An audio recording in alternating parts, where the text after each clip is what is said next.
The time has come. I will crack the mountains wide. My enemies need not fear cruelty. Only death. Boom! Ra! Ha! They call me the Fisherman. Slow dance. Base and tremble.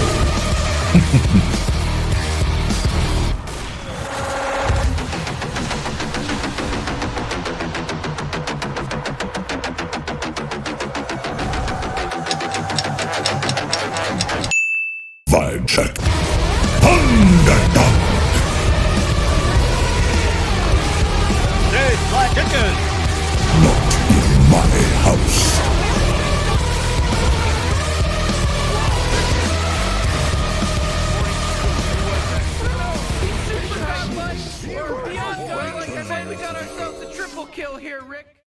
Oi oi! Welcome to the new year, my dudes, and with it, a patch that brings in some new funky stuff.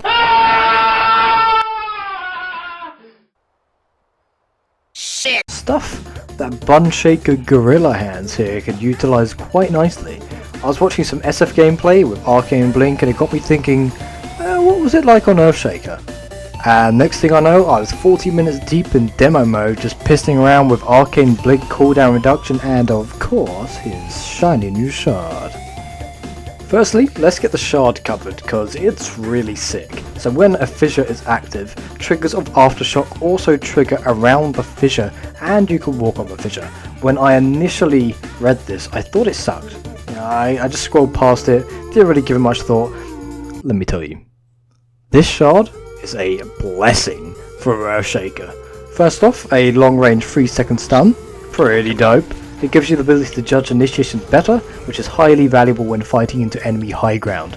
Not a lot of vision there, so it's pretty risky. I also forgot to mention it knocks 2 seconds off the clock, making it a more spammable spell, so you'll have that fat dumpy back up in no time. Secondly, you can walk along the fissure, which sounds okay, like cool whatever, but then you realise it gives unobstructed pathing with 150 AoE of the fissure, and the buff lingers for a second, so no issues with trees or cliffs. It gives you another escape option, and it leads on to my third point, farming. It's really nice at farming.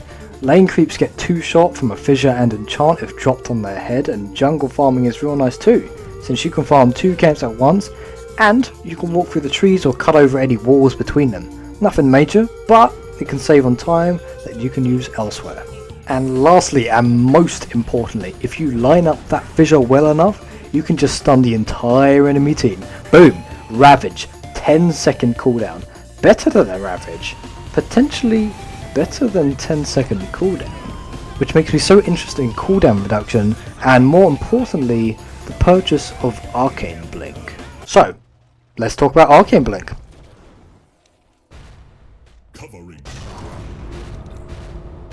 See you later, kid. The coolest item in the game. Not only does it offer 25% cooldown reduction, it also lowers cast times by 50%, which is one of Earthshaker's downsides.